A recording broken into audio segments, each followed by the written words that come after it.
வணக்கம் நேயர்களே, ஆயுத எழுத்திற்கு உங்களை வரவேற்பது நான் கார்கே. நாடாளுமன்ற தேர்தல் முடிவுகளுக்கு பிறகு தமிழக அரசியல் களமும் சூடு பிடித்திருக்கிறது. 40 தொகுதிகளுடைய வெற்றியோடு முப்பெரும் விழாவை கொண்டாடி வருகிறது திமுக. கோவையில் விழா நடந்து வருகிறது. இந்த ஒரு சூழலில் 2026 தேர்தலுக்கான பணிகளின் தொடக்கமாக இந்த விழா அமைய போகிறதா? 200+ தொகுதிகளை வெல்வதற்கு ஏற்கனவே திமுக தலைவர் அழைப்பு விடுத்திருக்கிறார். இந்த ஒரு சூழலில் இந்த விழாவை விமர்சித்திருக்கிறது அதிமுக. இது வீண் விளம்பர விழா அப்படின்னு அண்ணாமலை அவர்கள்லாம் விமர்சித்திருக்கிறார். இந்த சூழலில் இடைத்தேர்தலும் சேர்ந்து கொண்டது. விக்கிரவாண்டி இடைத்தேர்தலில் பாஜக கூட்டணியில் பாமக போட்டியிடுகிறது. அதிமுக இந்த தேர்தலை புறக்கணிக்கிறது. இந்த புறக்கணிப்புக்கான காரணத்தை அதிமுக பொதுச் செயலாளர் சொல்லியிருக்கிறார். இந்த தேர்தல் நியாயமாக நடக்காது, வன்முறை, அராஜகம், பணபலம் இதெல்லாம் இருக்கும், அதனால நாங்கள் புறக்கணிக்கிறோம் அப்படின்ற விஷயத்தையும் அவர் பட்டியலிட்டிருக்கிறார். ஒருபுறம் கோவையில் தொடங்கியதா திமுகவின் 2026 வியூகம் அப்படின்ற விவாதம், அதோடு அதிமுகவுடைய வியூகம் என்ன அப்படின்ற கேள்வியும் ஏற்படுகிறது. அதையும் பாதிக்க இருக்கிறோம். சிறப்பு விருந்தங்களோடு நம்முடைய முதல்ல பாஜக மாநில செயலாளர் திரு எஸ் ஜி சூர்யா, நிகழ்ச்சிக்கு அவரை வரவேற்கிறேன். திமுக தரப்பிலிருந்து செய்தி தொடர்பாளர் திரு சூர்யா வெற்றி கொண்ட நிகழ்ச்சிக்கு அவரையும் வரவேற்கிறேன். வழக்கறிஞர் திரு சேலம் மணிகண்டன் இப்போது சென்னையிலிருந்து சென்னை மணிகண்டனாக அவரையும் நிகழ்ச்சிக்கு வரவேற்கிறேன். மார்க்சிஸ்ட் கம்யூனிஸ்ட் கட்சியிலிருந்து பேராசிரியர் திரு அருணன் அவர்கள் அவரையும் நிகழ்ச்சிக்கு வரவேற்கிறேன். நான் முதல்ல திரு சூர்யா வெற்றி கொண்டாட்டம் ஆரம்பிச்சலாம் அப்படின்னு. இது வெற்றி கொண்டாட்டம் அல்ல, இது வீண் விளம்பர விழா அப்படின்றாரு பாஜக மாநில தலைவர் அண்ணாமலை. பதில் என்ன? அவர்கிட்ட வேற எந்த பதிலும் நாங்கள் எதிர்பார்க்க முடியாது. அவர் அவ்வளோதான், அவர்கிட்ட கேள்வி கேட்டால் இதை அவ்வளோதான் சொல்ல முடியும், வேற ஒன்றும் கிடையாது. ஆனால் நாங்கள் அவர் முதல்வரான உடனே முதல்ல எந்த மண்டலத்தில் நமக்கு ஓட்டு விழுகலையோ, எந்த மண்டலத்தில் திமுகவோட பிரதிநிதிகள் இல்லையோ அந்த மண்ணில் தான் முதல்ல போய் முதல்வர் இறங்கினார். நீங்கள் முதல்ல அதை கவனிக்கணும். அவர் வெற்றி பெற்று வாக்களிக்காதவர்களுக்கும் சிறந்த முதல்வர் அங்கே போய் இறங்கினார். அதே மாதிரி அந்த கொங்கு மண்டலம் நன்றி தெரிவிக்கக்கூடிய வகையில் இன்னைக்கு பிரம்மாண்டமாக பெரிய முப்பெரும் விழாவை அந்த கொங்கு மண்டலத்திலே திமுக சந்திக்கிறது. அதில் அத்தனை கட்சி தலைவர்களும் அவருக்கு பாராட்டு உரைகளை நிகழ்த்துகிறார்கள். மக்களுக்கு நன்றி சொல்வதற்கான மகத்தான விழாவாக நாங்கள் கோவையில் நடத்துவதனுடைய எங்கே வேணால் நடத்தலாம், ஆனால் கோவை பர்டிகுலராக சூஸ் பண்ணதுக்கான காரணம் என்ன? வேற ஒன்றும் இல்லைங்க. ஒரு பாசிசத்துக்கு ஒரு முற்றுப்புள்ளி வச்சுருக்காங்க. அப்படி எடுத்துக்குவோம். பெரிய பாசிசம் அப்படியே இப்போ இந்தியாவே உற்று நோக்கக்கூடிய அந்த கோயமுத்தூர், அதுக்கு அழகாக இன்றைக்கி கூட்டணி கட்சி தலைவர்கள் பேசும்போது சொன்னாங்களே, பேசும்போதே சொன்னார், இந்த தொகுதி ஏற்கனவே கம்யூனிஸ்டுக்கு ஒதுக்குறோம், கூட்டணிக்கு ஒதுக்கலாம், யாருக்கு வேணாலும் ஒதுக்கலாம், ஆனால் இந்த முறை வேண்டாம். இந்த தொகுதியில் திமுக நிற்கும். யாரை எதிர்த்து? பாசிசத்தை எதிர்த்து, அராஜகத்தை எதிர்த்து, அட்டூழியத்தை எதிர்த்து, மதசார்பற்ற கொள்கை நிலைநாட்ட இந்த மண்ணில் திமுக கொடி பறக்கும் சொன்னார். சரி, பாஜக அடையாளமாக கோவையில் இந்த வெற்றி விழா, அதுக்கான விழா தான் சார். எந்த மாற்றம் இன்னொரு விரிவாக பேசலாம் திரு சூர்யா அவர்கள்ட்ட. அண்ணாமலை சொன்னார் புரட்சியின் தொடக்கம் கோவையில் எழுதப்படும் அப்படின்னாரு. அதே கோவையில் பார்க்குறீங்களா விழா எடுத்துட்டு இருக்காங்க, 40 வென்ற களிப்போடு.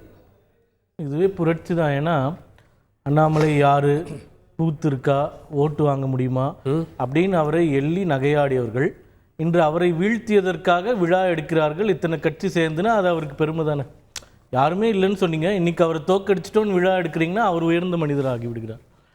இப்போ இந்த விழா ஸ்பீச்சஸ்லாம் கேட்டுட்டு இருந்தேன்.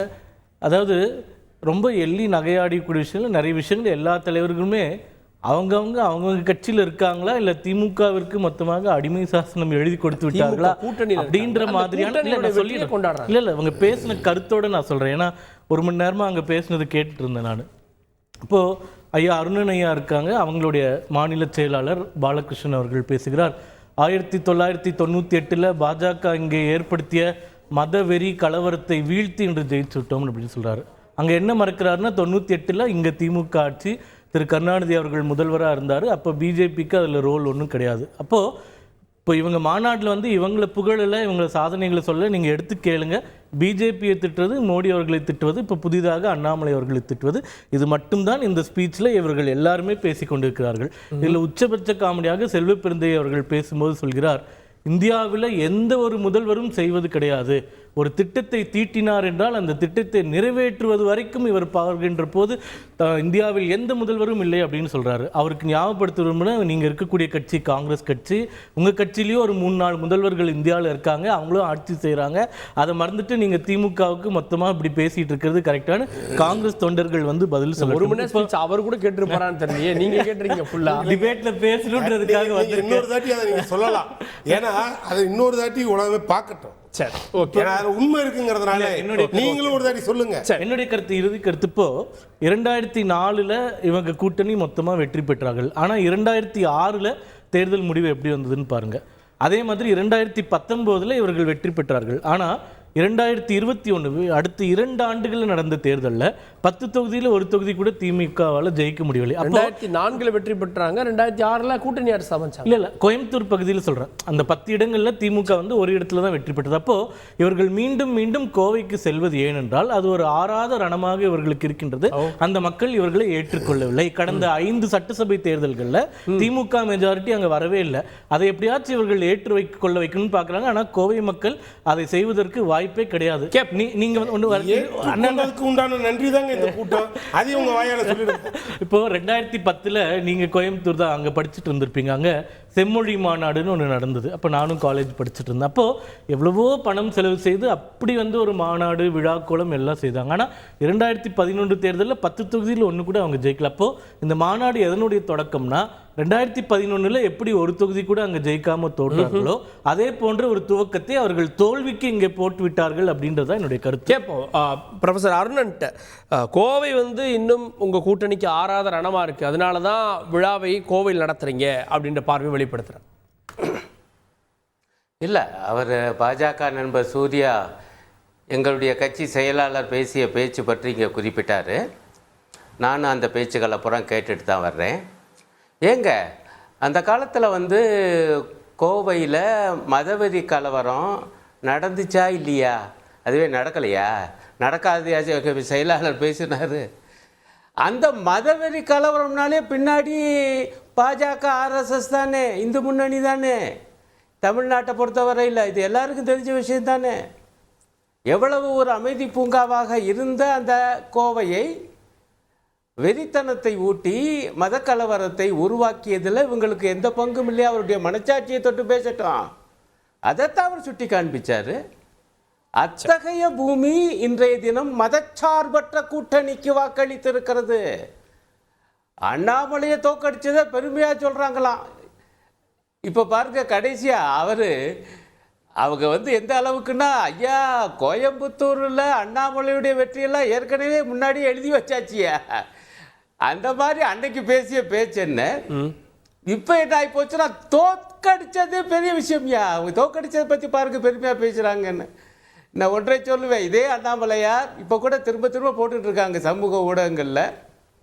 பத்திரிகையாளரை கூப்பிட்டு எவ்வளவு தெனாவெட்டா பேசினார். மதுரைக்கு தெற்கே திராவிட இயக்கத்தை சார்ந்த ஒரு கட்சி கூட, திராவிட இயக்க கூட்டணியை சார்ந்த ஒருவர் கூட எம்பி ஆக மாட்டார், எழுதி வைத்துக் கொள்ளுங்கள், வாக்கு பெட்டியை எண்ணும் போது நானும் இருப்பேன். இப்படிலாம் பேசி பூரம் பதிவாகி வந்துட்டு இருக்கேன். தென்னக மக்கள், தென் மாவட்ட மக்கள் என்ன பதிலடியை தந்திருக்கிறார்கள் பாஜகவுக்கு. இதெல்லாம் வெற்றி விழாவுக்கான காரணம் இல்லையா? ஒரே ஒரு நிமிஷம் ப்ரொஃபஸர். திமுகவுடைய முப்பெரும் விழாவில் முதலமைச்சர் பேசியதை பார்த்தோம். கோவையில் தொடங்கி இருக்கிறது திமுகவுடைய 2026 வியூகம் அப்படின்னு தமிழக முதலமைச்சர் சொல்றாரு. திரு மணிகண்டன் அவர்கள்ட்ட, திரு மணிகண்டன், அதிமுக வென்ற தொகுதிகளையும் 2026 வெல்வோம் அப்படின்னு நம்பிக்கையை வெளிப்படுத்தியிருக்கிறார் தமிழக முதலமைச்சர். உங்களுடைய பார்வை. தந்தி டிவி நேயர்களுக்கு வணக்கங்க. முதல்ல முப்பெரும் விழா கண்ட அருமை நாயகர் தமிழக முதல்வருக்கு என்னுடைய மனமார்ந்த வாழ்த்துக்களை தெரிவிச்சுக்கிறேன். அதில் எந்த கட்சிக்கு வேறுபாடுலாம் இல்லாமல் அவருக்கு மிகப்பெரிய சிறந்த வாழ்த்துக்களை சொல்லிக்கிறேன். என்னென்னா அப்படியே எனக்கு ஒரு பழைய ஞாபக நினைவு வருது. அருணையா வணக்கம், நல்லா இருக்கிறீங்களா? எங்கே நீங்களும் போய் கூட இருந்து வாசிப்பீங்கன்னு பார்த்தா நீங்கள் இங்கே உட்காந்துட்டு இருக்கிறீங்க. ஆனால் உங்கள் மாநில செயலர் நல்லா அற்புதமாக வாசித்தார். 2011 செம்மொழி மாநாடுன்னு இந்த தமிழ் மொழியை கேவலப்படுத்துறதுக்கு ஒரு மாநாடு அங்கே நடத்துனாங்க. ஏன் என்ன பண்ணாங்க? அதுதான் உங்களுக்கு வாட்டர்லூவா அமைஞ்சது. அங்க அதுல இருந்து 6வது மாசத்துல ஆட்சி இழந்தாருங்க. அங்கதான் மறைந்த அம்மா ஜெயலலிதா அவர்கள் விஸ்வரூபம் எடுத்தாங்க. அதே 6 மாதத்தில் அந்த செம்மொழி மாநாடுன்னு 10 வருஷத்துக்கு இவங்க குடும்பத்தை உட்கார வச்சுட்டு 11வது அரசியில் தமிழர்களெல்லாம் உட்கார வச்சு திமுகவின் 2011 வாட்டர்லூ அப்படிங்கிறது கோயம்புத்தூர் அதே இடத்துல இன்னைக்கு ஆரம்பிச்சிருக்கிறார். சுபயோகம் நல்லபடியாக இருக்கட்டும். ஆனால் அருணனையா சொன்னார் அமைதி பூங்காங்க அப்படின்னாரு. ஐயா அந்த சிலிண்டர் குண்டு வெடிப்புன்னு சத்தம் வராமல் சொல்லுவீங்களா, அது என்ன உருளை குண்டு வெடிப்பு? அந்த கோயம்புத்தூர்ல நடந்தது யார் ஆட்சிகளே நடந்தது. அதே மாதிரி வேங்கை வயல் தேசிய அவலம் வாய் திறக்க மாட்டோம். விவசாயி மீது குண்டர் சுட்டம் மார்க்சிஸ்டுகள் வாயே திறக்க மாட்டோம். கள்ளச்சாராய சாவு வாய் திறக்க மாட்டோம். லாக்அப் டெத்து திறக்க மாட்டோம். இது தாங்க முப்பெரும் விழா. இதுக்கு 100 பெரும் விழான்னு பேர் வச்சிருக்கலாம். அதே மாதிரி கள்ளச்சாராய சாவு பேச மாட்டோம். சட்டம் ஒழுங்கு கேள்வி எழுப்புறீங்க. எதிர்க்கட்சி சட்டம் ஒழுங்கு மட்டும் இல்ல, திமுக ஆட்சியில் கெடாத துறைன்னு ஏதாவது ஒரு துறை இருக்குதா? இல்ல இன்றைய விழா 40ல ஜெயிச்சிருக்காங்க. தேர்தல் கமிஷன் மக்கள் வாக்களித்து அதை அங்கீகரித்திருக்கு சார். அப்ப நீங்க அதை கொச்சப்படுத்துற மாதிரி இருக்காது. இதுக்கு ஒரு விழாவான்னு கேட்டா இல்ல, அது என்னன்னா அவங்க ஜெயிச்சிருக்கிறாங்க நேச்சுரல். அதாவது ஏத்துக்கணும். வெற்றிங்கிறது 2 விதமா வருங்க. அதாவது சூரியன் எப்பெல்லாம் சுட்டு எரிக்குமோ அந்த எதிர்ப்பு ஓட்டுகள்ங்கிறது ரெட்டலைக்கு தான் வரும் அப்படிங்கிறது தான் காலகாலமாக தமிழகத்தில் நடந்தது. என்னன்னா எதிர்ப்பு ஓட்டுகள் இன்னைக்கு 3ஆ பிரிஞ்சு போச்சு. அந்த தமிழ் தேசிய அதிபர்னு ஒருத்தர் சொல்லிட்டு 60 வயசுல டை அடிச்சு 40 வயசு மாதிரி ஒருத்தர் இருக்கிறாரு, சீமான்னு ஒருத்தர், அவருக்கு ஒரு பகுதி போச்சு.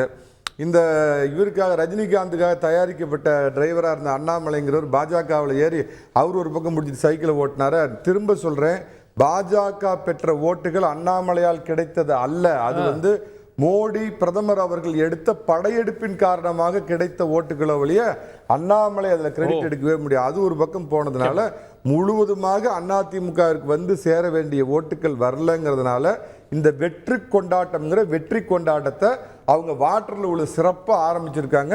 ஸோ தொடக்கம் 2026 என்ன ஆக போகுதுங்கிறதுக்கு இதுவே ஒரு சாட்சி. இந்த அதிமுக தொகுதிகளும் 2026ல திமுக சட்டமன்ற உறுப்பினர்கள் இருப்பாங்கன்ற ஒரு கனவு காணலாம். அப்துல் கலாம் சொன்ன மாதிரி அவர் கனவு காண்றாரு. அதுக்கு எல்லாத்துக்கும் உரிமை இருக்குது. திரும்ப சொல்றேன், திமுகவின் வாட்டர்லூ அப்படிங்கிறது கோயம்புத்தூர். அதையோட தொடக்கம் இன்னைக்கு ஆரம்பிச்சிருக்குது. முடிவு 2026ல பொத்தான அமைக்கிறப்ப தெரிய போகுது. அதெல்லாம் என்ன மணிகண்டன் தெளிவாக சொன்னார். ஒரு சாதாரணமாக எல்லாம் பேச மாட்டாருங்க. அவர் எல்லைச்சாமி எடப்பாடியோட குருசாமி. அதனால் அவர் அப்படி தான் பேசுவார். ஐயான்னு ஆரம்பிப்பார். ஆரம்பிக்கும் போதே சொன்னார், இவர் சொன்னது அத்தனையும் பொய்ங்கிறத மக்கள் ஓட்டு போட்டு 40க்கு 40 கொடுத்துட்டாங்க.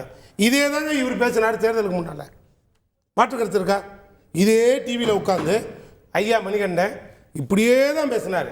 ஐயா அங்கே வெடிகுண்டு யார், இங்கே கற்பழிச்சது யார், அங்கே திருநவன் யார், இதெல்லாம் யார் ஆட்சியில் நடந்தது, உங்களெல்லாம் வெளியில் விட்டதுனால நடந்தது. இல்லை சார், நான் உங்களுன்னு சொல்ல சார், இந்த கட்சியில் அராஜகம் பண்ணுறவங்கள நான் இவங்க 2 பேரை சொல்லலை. சொல்லியிருந்தா இவங்க எங்கே வர போகிறாங்க? இதே பாஜகவில் அங்க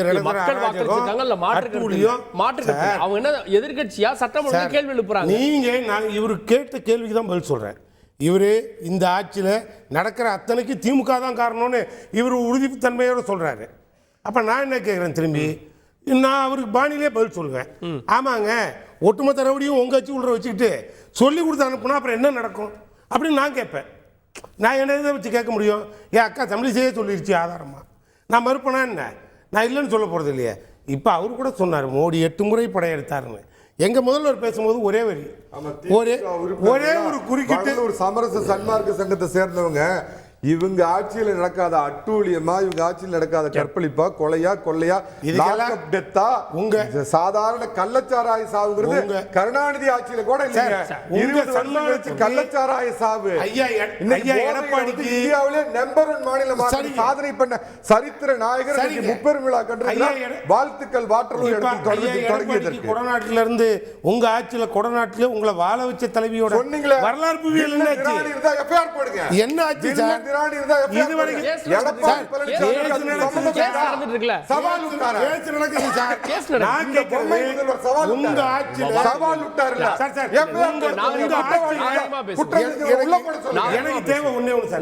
உங்க ஆட்சியில உங்க அம்மா உங்களை வாழ வச்ச தலைவியோட வரலாறு குழி நோண்டி போச்சுங்களே. அது கண்டுபிடிக்கிறதுக்கு கவலைப்பட வேண்டாம். ஆட்சியில உங்களுக்கு சட்டம் ஒழுங்கு உங்க கையில தான் இருக்கு. இத சொல்லி தான் ஆட்சிக்கு வந்தீங்க.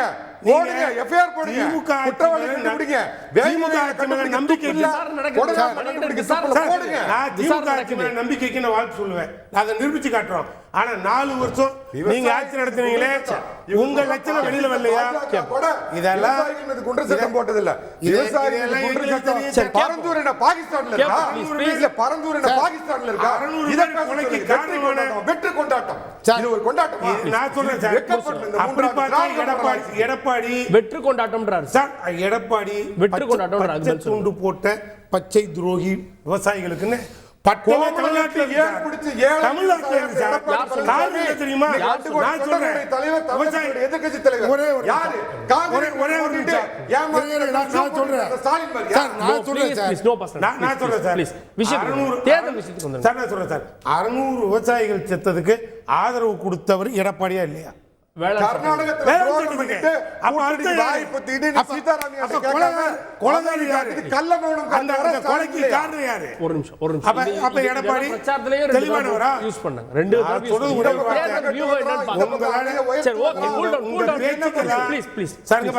உங்க பேச்சுக்கெல்லாம் முற்றுப்புள்ளி வச்சுதான் மக்கள் திராவிட மாடல் ஆட்சிக்கு துவக்க விழா நடத்துறோம்.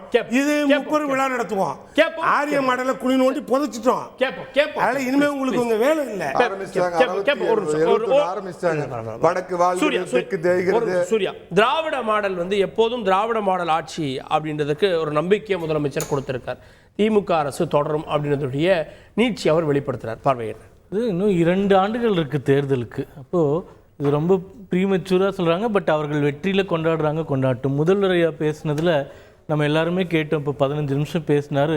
2 விஷயங்கள் நான் முரண்படுறேன். அதாவது அவர்களுக்கு கருத்துக்களை சொல்லக்கூடியவர்கள் அந்த ட்ரெண்டாக இருக்கணும்னு சொல்கிறாங்களே தவிர உண்மைகளை சொல்ல மாட்டேங்கிறாங்க. அதையும் ஐயா பேசிட்டார். குறிப்பாக கான்ஸ்டியூஷனுக்கு முன்னாடி மோடி அவர்களை வந்து தலை குனிய வைத்தது வந்து எங்களுடைய 41வது வெற்றின்னு சொல்றாரு. இதே மாதிரியே கான்ஸ்டியூஷனுக்கு முன்னாடி அவர் தலை குனிந்ததை 2014 2019 படங்கள் இருக்குது, வீடியோ இருக்குது, எல்லாமே இருக்குது. அது யாருக்கும் காட்டல. அதனால் இல்லாத ஒரு விஷயங்களை இவங்களே உருவகப்படுத்தி இவர்களுடைய சாதனைன்னு சொல்கிறது மிகப்பெரிய வியப்பாக இருக்கின்றது. அதே மாதிரி மெஜாரிட்டி இல்லை அப்படி இப்படின்னு சொல்கிறாங்க. தொடர்ந்து முதல்வரையா மட்டும் இல்லை, எல்லாருமே இங்கே இருக்கக்கூடிய அண்ணனே பல முறை சொல்கிறாரு. 2004 215 இடங்கள் தான் அவர்கள் கூட்டணி யூபிஏ கூட்டணிக்கு எடுத்தது. 2009 265 இடங்கள் தான் அந்த கூட்டணிக்கு எடுத்தது. அப்புறமா வெளியே கட்சிகளை கூப்பிட்டு ஆட்சி அமைத்தது தான் வரலாறு. ஆனால் எங்களுக்கு ப்ரீபோல் அலையன்ஸ் தேர்தலுக்கு முன்பு இருந்த கூட்டணி பிரதமர் முகமாக திரு நரேந்திர மோடி அவர்களை காண்பித்து 295 இடங்களை வெற்றி பெற்றது. அதனால் நாங்கள் ஜெயிக்கலன்னு என்ன கதை விட்டாலும் அங்கே ஜெயித்தது நாங்கள் தான். அங்கே பிரதமராக இருக்கக்கூடியவர் மோடி அவர்கள் தான். இறுதி அண்ணா ஒரு கம்யூனிஸ்ட் அருணனையாக்கு கலவரம்னாலே நீங்கள் தான் பண்ணுறீங்க அப்படின்னு சொல்ல நான் ஒரு கேள்வி கேட்குறேன். கடந்த 20 ஆண்டுகளில் பிஜேபியை சார்ந்தவர்களோ ஆர்எஸ்எஸ்ஐ சார்ந்தவர்களோ இந்து முன்னணியை சார்ந்தவர்களோ ஒரே ஒருவர் கலவரம் செய்தார்னு ஏதாச்சும் வழக்கில் தண்டனை வாங்கியிருக்காங்களான்னு காமிங்க. 2வது, நேற்று தமிழகத்தில் திருநெல்வேலியில் கலவரம் நடப்பது யாரால்? கம்யூனிஸ்ட் கட்சியினுடைய அலுவலகத்தில் ஏதோ பண்ணதுனால, திருமணம் செய்து வைத்ததுனால இன்று அந்த ஊரே பற்றி கொண்டே இருக்கிறது. மணிகண்டன் ஒரே நிமிஷம் மணிகண்டன் அவர்கள் கேட்டது போல கள்ளச்சாராய சாவு பிரச்சனை இல்லை, விவசாயிகளை குண்டாஸ்ல போட்டா பிரச்சனை இல்லை, கஞ்சா பிரச்சனை இல்லை, டாஸ்மாக் பிரச்சனையே இல்லை. இப்போ வந்து கலப்பு திருமணம் பண்ணி வைக்கிறதா தலையாய கடமையா? இங்கே அரசினுடைய ஃபெயிலியர்ஸை பத்தி கான்சென்ட்ரேட் பண்ணுங்க.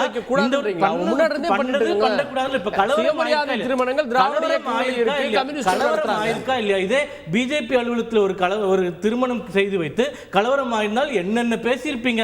இப்ப உங்களால தானே கலவரம் நடந்திருக்கு. அங்க வந்து சட்டம் ஒழுங்கு சீர்கட்டு இருக்கின்றது. முதல்ல அந்த கலவரத்தை ஏற்படுத்திய சூர்யா அண்ணா வந்து திமுக அரசினுடைய சட்டம் ஒழுங்கு அவர்கள் எப்படி இருக்கின்றதுக்கு முதல் விளக்கம் கொடுக்கணும். 2வது, கம்யூனிஸ்ட் கட்சிக்கு இந்த 3 ஆண்டுகள் திமுக ஆட்சியில் ஏதாச்சும் ஒரு மக்கள் பிரச்சனை பத்தி பேசியிருக்காங்களா? விவசாயிகள் மீது குண்டாஸ் 75 ஆண்டுகள்ல முதல் முறையாக பதியப்பட்டிருக்கு. அதற்கு எதிர்ப்பு தெரிவித்தார்களா? அதுதான் நான் சொல்றேன். அவர்கள் வந்து அடிமை சாசனம் எழுதி கொடுத்து உட்கார்ந்து கொண்டிருக்கிறார்கள். இதுதான் என்னுடைய கருத்து. அருணனுடைய பார்வை பற்றி திரு அருணன், எதுவுமே பிரச்சனை இல்லாத மாதிரி பேசுறீங்க. வெற்றி பெற்றிருக்கீங்க, கொண்டாடுவதற்கு உரிமை இருக்கிறது, கொண்டாடலாம். ஆனா இங்க எல்லாமே சுமூகமா இருக்கு அப்படின்னு ஒரு கட்டமைக்க முயற்சிக்கிறீங்களான்னு கேள்வி எழுப்புறாங்க. இல்லைங்க, நடந்தது சட்டமன்ற தேர்தல் அல்ல என்று நண்பர் மணிகண்டனும் நண்பர் சூர்யாவும் முதல்ல புரிஞ்சுக்கணும். நடந்திருப்பது நாடாளுமன்ற தேர்தல். உச்சியில் யார் வருவது, மீண்டும் மோடியா மீண்டும் பாஜகவா என்பதற்காக நடந்த தேர்தல். இந்த தேர்தலில் மோடி ஆட்சியுடைய லட்சணம் மகா கேவலமானது என்று தமிழ்நாடு மக்கள் தீர்ப்பளித்திருக்கிறார்கள். 40க்கு 40 என்றால் என்ன பொருள்? பாஜகவுக்கு ஒரு சீட்டு கூட இல்லை என்றால் என்ன பொருள்? 9 தடவை படையெடுத்தும் இல்லை என்றால் என்ன பொருள்? மோடி ஆட்சி அவ்வளவு மோசமான ஆட்சி என்று தமிழ்நாடு மக்கள் தீர்ப்பளித்திருக்கிறார்கள். இதை நாங்கள் இப்போ பேச மாட்டோம். இப்போவும் நாங்கள் மாநில விவகாரம் பற்றி தான் பேசுவோம். அதில் கம்யூனிஸ்ட் கட்டிய குரல் என்னான்னு தான் பேசுவோம்னு 2 பேரும் பேசுனாங்கல்ல. இதுக்கெல்லாம் நான் பதில் சொல்ல வேண்டியது இல்லை. இதெல்லாம் கேட்டுக்கிட்டு இருக்க இது நாடாளுமன்ற தேர்தல் தான். ஆனா இந்த பேட்டர்ன்லயே சட்டமன்ற தேர்தலில் ஓட்டு போட மாட்டாங்க. ஆனா நீங்க இங்க இருந்து சட்டமன்றத்தை கால்குலேட் பண்றீங்களேன்னு கேட்கறாங்க. எடப்பாடி பழனிசாமி அவர்களும் கேட்கிறாரு, அண்ணாமலையும் கேட்கிறாரு. இல்லை அப்படி கேட்டால் கூட பரவாயில்லங்க. அவர் என்ன சொல்கிறாரு பாருங்க. அவர் மணிகண்டை அதிமுக ஏயா தோத்துச்சு, ஓட்டு புறம் பிரிஞ்சு வச்சியா, அதனால தான்யா. எப்படி அப்போ அவங்களுக்கு கிடைச்சிருந்த ஓட்டெல்லாம் எங்கே போச்சு? பாஜகவுக்கு போயிடுச்சா, திமுக அன்னைக்கு போயிடுச்சா, நாம் தமிழர் கட்சிக்கு போயிடுச்சா? போயிடுச்சுங்கிறாருங்க. ஏன் போச்சு இல்லை யோசிக்கணும். எங்களை திட்டி என்ன பிரயோஜனா? இல்லை நான் இன்னொன்று கேட்குறேன். கம்யூனிஸ்டுகள் அதை கேட்கல இதை கேட்கல, பாஜக நண்பரும் கேட்குறாரு. ஏங்க நான் தான் சொன்னேன், நாடாளுமன்ற தேர்தல் மோடி ஆட்சி எவ்வளவு மோசமான ஆட்சி என்பது பற்றி ஒரு வார்த்தை பேசினார் ஐயா எடப்பாடி இந்த பரப்புரையில். மோடிங்கிற வார்த்தையை உச்சரிக்காத ஒரே மகானுபாவர் எடப்பாடியார். அதனால தான் இந்த படுதோல்வியை 3வது இடங்கள்ல சில தொகுதி கனவழியா நினைச்சு பார்ப்போம். அதிமுக பத்தி சில தொகுதிகளில் டெபாசிட் போச்சு. பாஜக கிண்டல் அடிக்குது அதிமுக கேரளாவில் படு கேவலமா படு மகா மட்டமா ஆட்சி நடத்தி தோத்து போச்சு பினராயி விஜயன். அந்த நாரி போச்சு அந்த ஆட்சி. சொல்லுங்கய்யா, அது குறுக்கீடு மட்டும் போதும். ஒரே ஒரு ஐயா இந்த கேள்வி சேர்த்து இப்போ மோடி அவர்களுடைய ஆட்சி மிக மோசமாக இருக்கின்றது என்று கேள்வி மட்டும் வாங்கிட்டு உங்களுக்கு இடையூறு இல்லாம நான் கொடுக்கிறேன். மோடி அவர்களுடைய ஆட்சி மிக கேவலமாக இருக்குன்னு தமிழகத்தில் 40 இடங்களை நாங்கள் தோற்றுவிட்டோம். கேரளாவில் இவர்களுடைய முதல்வர் ஆட்சி இருக்கிறது 19 இடங்களில் தோற்று ஒரே ஒரு இடத்தில் வெறும் 20,000 வாக்கு வெற்றி பெற்றது. பினராயி விஜயன் அவர்களுடைய ஆட்சி மகா கேவலம் என்று கேரள மக்கள் தீர்ப்பு எழுதிவிட்டார்கள். உடனடியாக பதவி விலகிவிட்டு தேர்தலை ஒரு நிமிஷம் அவர் வெளியிலிருந்து பேசுறாரு, அவர் அலோவ் பண்ணணும். ப்ரொஃபசர் பதில். இல்லைங்க கார்கே, அவங்க 2 பேரும் நீங்கள் இப்படி பேச விட்டீங்கன்னா நான் ஒன்றும் பேசல. உங்களுக்கான கேள்விதான். அவங்க பேச்செல்லாம் நான் எவ்வளோ பொறுமையாக கேட்குறேன். அவங்க தலையிடுறாங்க. ஒன்றுமே இல்லைங்க. அதான் மீண்டும் பாருங்க, நாடாளுமன்ற தேர்தல் கேரள மக்களும் பாஜகவை நிராகரித்திருக்கிறார்கள். ஒரே ஒரு சீட்டு தான். நாங்கள் ஒன்றும் மறைக்கல. முடிச்சிட்டு எங்க அவங்களே பேசுறீங்க அர்த்தம். நான் சொல்றதுல ஏதாவது போய் நான் ஏதாவது தப்பா பேசுறேன். நான் உண்மையை தானே சொல்றேன். ஒரு சீட்டு ஜெயிச்சிருக்கீங்க தான் சொல்றேன். கம்யூனிஸ்ட் ஒரு சீட்டு தானே ஜெயிச்சிருக்குன்னு கேக்குறாங்க. ஆமாங்க, நான் மறுக்கலையேங்க. பாஜக நடந்தது நாடாளுமன்ற தேர்தல். என்னங்க அடிப்படையான விஷயத்தை கேட்க மாட்டேங்குதுங்க கார்கே. மோடி மீண்டும் வரணுமா கூடாதா? வரக்கூடாது என்று தானே கேரள மக்கள் காங்கிரஸுக்கும் ஒரு சீட்டு கம்யூனிஸ்டுக்கும் ஓட்டு போட்டிருக்காங்க. ஒரே ஒரு சீட்டு பிஜேபிக்கு. ஆகவே தமிழ்நாடு மக்கள் போல கேரள மக்களும் பாஜகவை மோடியை நிராகரிச்சிருக்காங்க. சும்மா முரட்டுத்தனமா பேசினா என்ன அர்த்தம்? இல்ல நான் கேட்கிற அடிப்படையான விஷயம் இப்போ நான் வர்றேன். அதாவது நடந்த நாடாளுமன்ற தேர்தலில் மிக மிக தவறான ஒரு பரப்புரையை, மோடிக்கு எதிராக எதுவும் பேசாத பரப்புரையை எடப்பாடி தான் மேற்கொண்டார். அவரே சொல்லியிருக்கார், நான் ஒரு ஆள் தாயா போய் பேசினேன்னு. அந்த பேச்சு அதை தமிழ்நாடு மக்கள் நிராகரித்து தான் இந்த படுதோல்வியை அதிமுகவுக்கு கொடுத்திருக்கிறார்கள் என்பது என்னுடைய கணிப்பு. மணிகண்டன் மறுப்பார், அவர் கிண்டல் அடிப்பார், அதெல்லாம் நேயர்கள் கேட்பாங்க அவங்களுடைய பேச்சு பாணியில். அது இருக்கட்டும். இப்போ நான் சட்டமன்ற தேர்தலுக்கு வர்றேன். ஐயா, நாடாளுமன்ற தேர்தல் இது முடிஞ்சு போச்சு. சட்டமன்றத்தை பொறுத்தவரையில் கண்டிப்பாக திமுக அரசு பற்றி தான் பேச்சு இருக்கும். அதுதான் பேசு பொருளாக இருக்கும், இருக்க வேண்டும். அது நியாயம். நாங்கள் சொல்கிறோம், ஐயா இதே திமுக அரசு கடந்த 3 ஆண்டுகளில் என்ன பண்ணிச்சு, இன்னும் 2 ஆண்டுகளில் என்ன பண்ண போகுது என்பதை பார்ப்போம். நிச்சயமாக இந்த 3 ஆண்டுகளில் சில விமர்சனங்கள் இருந்தாலும், ஐயா இதை பேச விட மாட்டேங்கிறாங்க. 3 ஆண்டுகளை பொறுத்தவரையில் சில விமர்சனங்கள் இருந்தாலும் ஆக பெரும்பாலான முறையிலே இந்த அரசு மக்களுக்கு பல நலத்திட்டங்களை வகுத்து தந்திருக்கிறது, நடைமுறைப்படுத்தி இருக்கிறது. நான் வரிசையாக பட்டியலிட முடியும். அது மட்டுமல்ல, ஓகே. அகில இந்திய அளவிலே மிக சிறப்பான ஒரு அரசியல் பணியை ஆற்றி இருக்கிறது இந்தியா கூட்டணியை சரி, உருவாக்கி. விவாதிப்போம். இன்றைய தினம் 400 இடங்கள் என்று சவுடால் அடித்தவர்களை வெறும் 240 இடங்களுக்கு உட்கார வைத்ததில் மிக முக்கியமான பங்கை பேசுவோம். திமுகவும் அதனுடைய தலைவர் ஆற்றி இருக்கிறார்.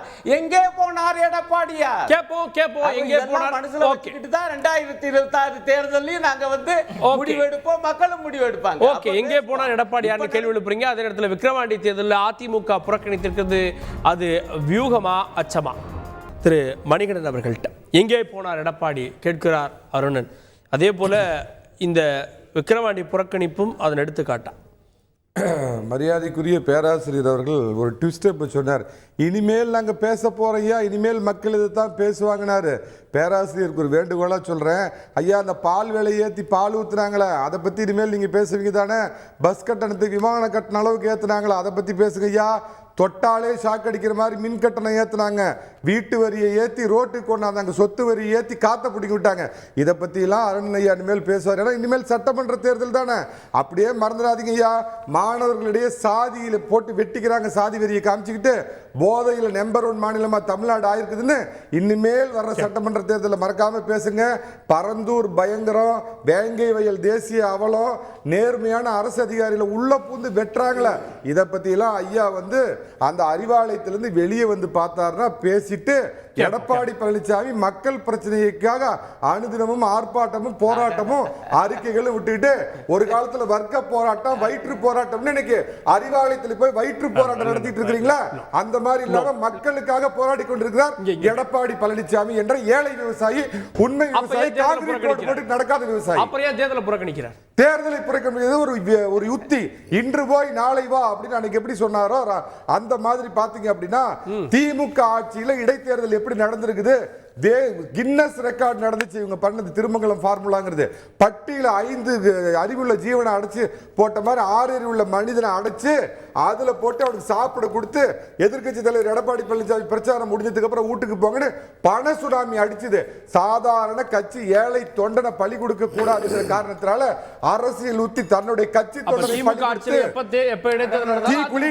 அப்படின்னு சொல்லி தொண்டனை பலியாக்காம தமிழ்நாட்டில் கடந்த 20 ஆண்டுகளா இடைத்தேர்தலுங்கிறது எடை தேர்தல்கள் அல்ல, பணத்தை எடை போடுற தேர்தலாக நடக்குது.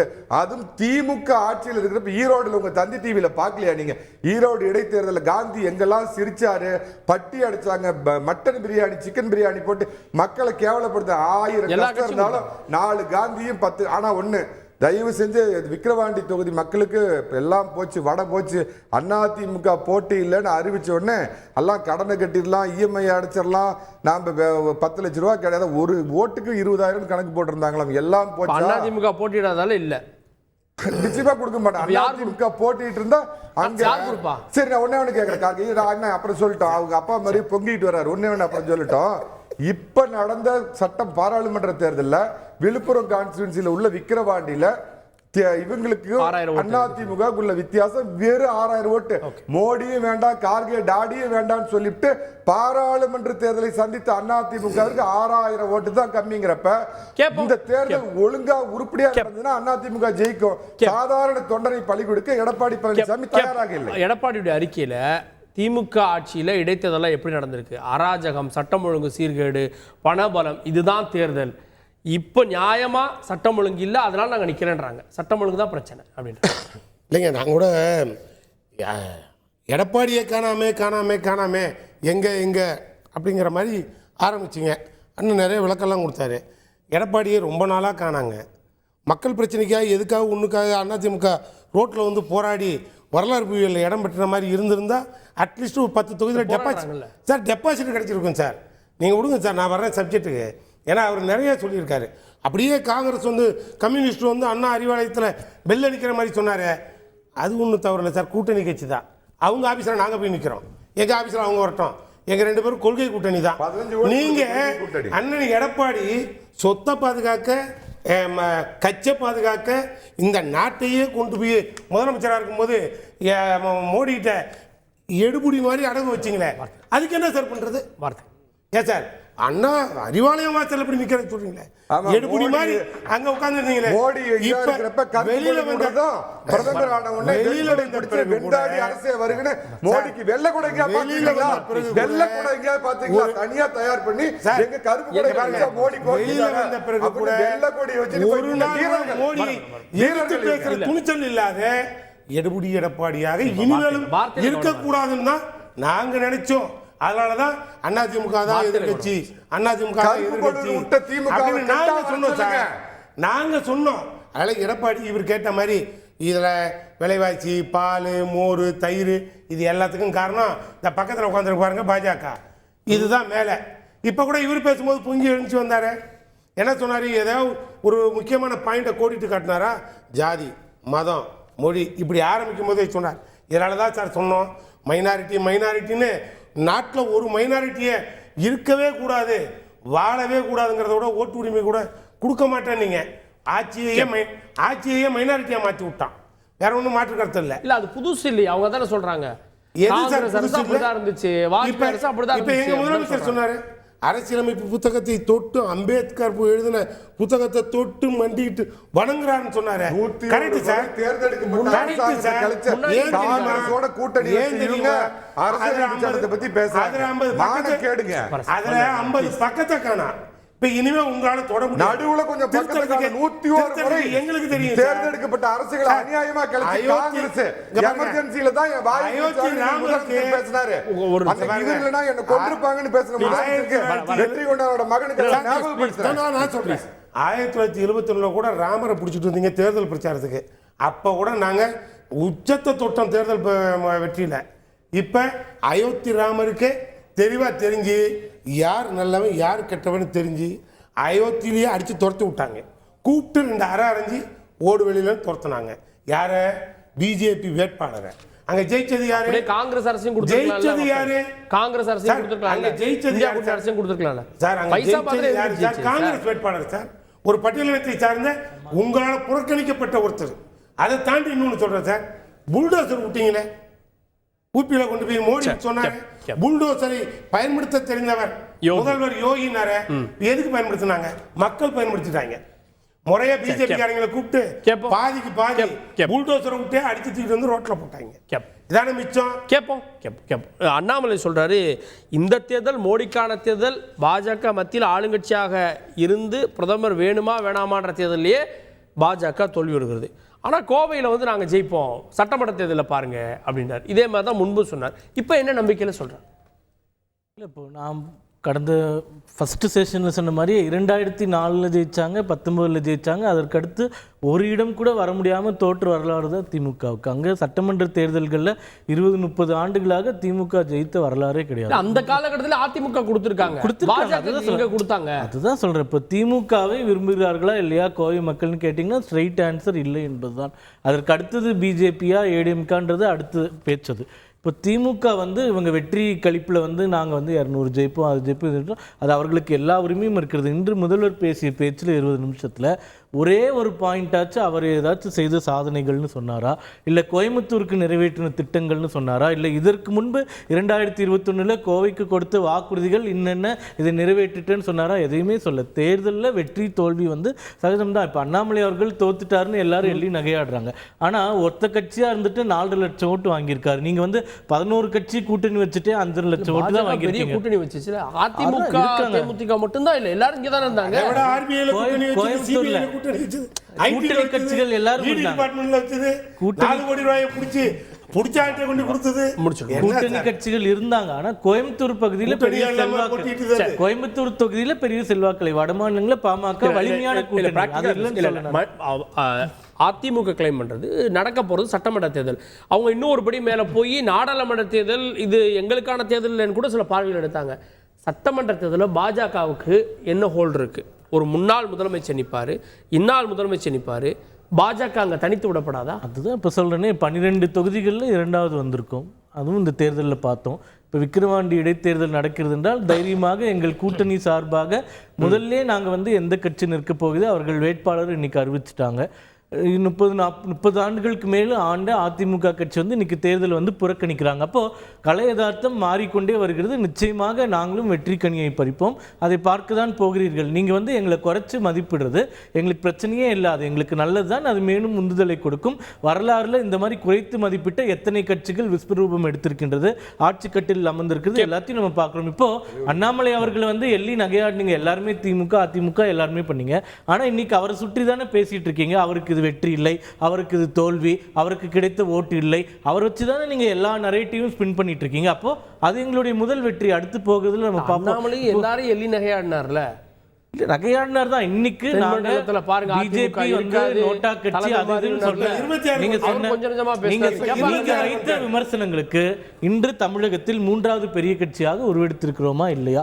12 தொகுதிகளில் எங்கள் கூட்டணியினர் 2வது இடத்திற்கு வந்திருக்கார்களா இல்லையா? அதுதான் முதல் வெற்றி. அதுக்கப்புறம் நிச்சயமா நாங்க வந்து எங்களுடைய வளர்ச்சியை பார்ப்போம், நீங்களும் பாருங்க. ஆனால் திமுக இந்த ஆட்சி செஞ்சுட்டு இந்த வெற்றி அடைஞ்சதுக்கு சந்தோஷப்படுறாங்கன்னா அதோட வேற இன்னும் சொல்றதுக்கு இல்லை. எதிர்வரிசையில் கட்சிகள் பிரிந்து போட்டி போட்டதால் இவர்கள் வென்றார்கள். அவர்தான் இவர்களை விரும்பி மக்கள் வாக்களிக்கவில்லை. இதே தானே இருக்க போது 26 வேற மாற்றம் இன்னும் மாறும் நிலைமைகள் இந்த தேர்தலில் மாறும் நிலைமை என்றாரு. அப்ப கூட்டணி கணக்குகள் மாறுகிறதா கேட் பேராசிரியர் அருணன்ட்ட 2017 ஆர்கே நகர்ல திமுக இடைத்தேர்தலில் 3ஆம் இடத்துக்கு போச்சு. 21 ஆட்சியை பிடிக்கலையா?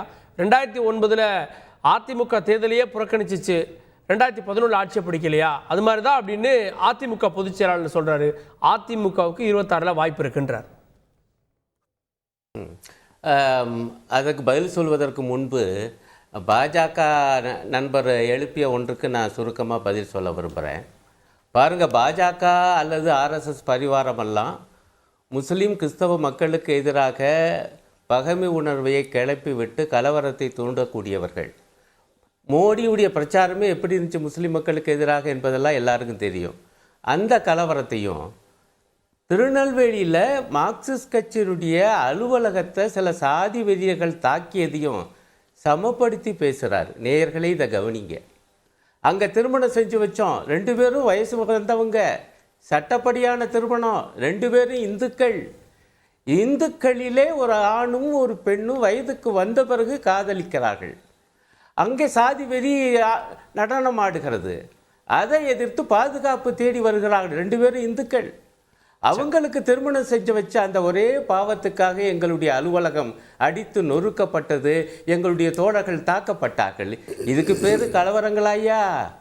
இப்போ சாதி வெறியை கண்டிக்க வேண்டாமா? 2 பேரும் இந்துக்கள் தானே. இந்துக்களுக்காக நிற்பது யார்? மார்க்சிஸ்ட் கட்சி. இந்துக்களின் எதிரி யார்? பாஜக. அதைத்தான் நேயர்கள் இந்த பாஜக நண்பர் பேசிய பேச்சிலிருந்து உணர வேண்டும் என்று நான் கேட்டுக்கொள்வேன். அடுத்த பாயிண்ட்டு வந்து சட்டமன்ற தேர்தல் பற்றியெல்லாம் நீங்கள் வந்து கேட்குறீங்க. அவங்களுடைய நம்பிக்கை நானும் அவருடைய அறிக்கை பார்த்தேன். நண்பர் ஜெயக்குமார் அதிமுக சார்பாக அந்த பேட்டி பூரா வந்து அதையும் பூரா நான் கேட்டேன். அது வந்து அவர் நம்ம மணிகண்டன் என்னை பார்த்த உடனே அவர் பாணியில் எல்லாம் பேசுவார். அதெல்லாம் சரிதான். நான் என்ன கேட்குறேன், மக்கள் எடை போட்டு தானங்கய்யா தீர்ப்பு வழங்குறாங்க. இங்கே பிரதானமாக எடை போட்டது மோடி ஆட்சியை. வருங்காலத்தில் சட்டமன்ற தேர்தல் என்றால் பிரதானமாக எப்படி எடை போடுவாங்க? ஏற்கனவே இருந்த எடப்பாடியார் மீண்டு வரணும்னு அவர் நிற்க போகிறார்.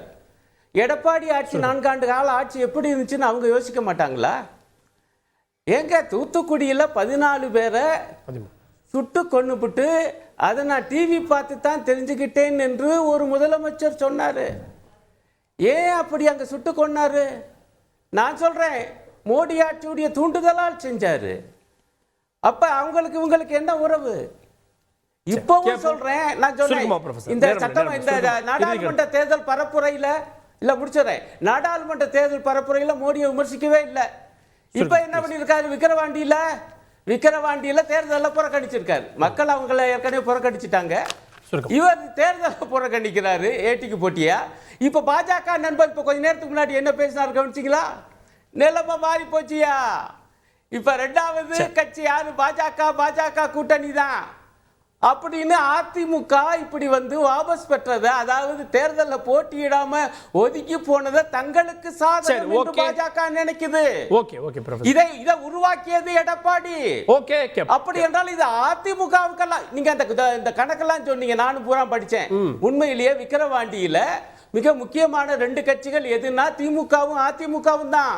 அவங்க 2 பேரும் தான் மாறி மாறி முதல் கட்சியா வந்திருக்காங்க அல்லது 2ஆம் கட்சியா வந்திருக்காங்க. ஏன் அங்க போட்டி போடாம எடப்பாடியார் ஓடுறாரு? பாஜகவுக்காக ஓடுறாரு. சொந்த கட்சியவே வந்து சிக்கல்ல உருவாக்கி வச்சிருக்காரு. அவங்களுக்கே தோல்வி மனப்பான்மை உருவாக்கி வச்சிருக்காரு. பாஜக வெற்றி பெற புறக்கணிப்பான் கேக்குறாரு. பாமக ப்ரொஃபசர் எப்ப சாண்டில்யன் மாதிரி மாறி கதை திரைக்கதையெல்லாம் எழுதுறாருன்னு எனக்கு தெரியல. ஐயா காந்தி சிரிக்கிற நோட்டு ஈரோட்ல பாத்தீங்களா, கொட்டிச்ச வானத்துக்கு இது பண்ணிக்கிட்டு. அது ஒன்னே ஒண்ணு சொல்லிடுறேங்க, விக்கிரவாண்டியில நடக்கிற இந்த இடைத்தேர்தலில் ஒவ்வொரு இடைத்தேர்தலில் திமுக எப்படி அராஜகமா நடத்துதோ, மக்கள் தயவு செஞ்சு என்னோட தனிப்பட்ட கருத்து, நோட்டாவுக்கு ஓட்டு போட்டு திமுகவோட எதிர்ப்பையும் திராவிட மாடலுக்கு எதிரான எதிர்ப்பையும் மக்கள் நோட்டாவுக்கு வாக்களித்து எதிர்ப்பை தெரிவிக்கின்றன.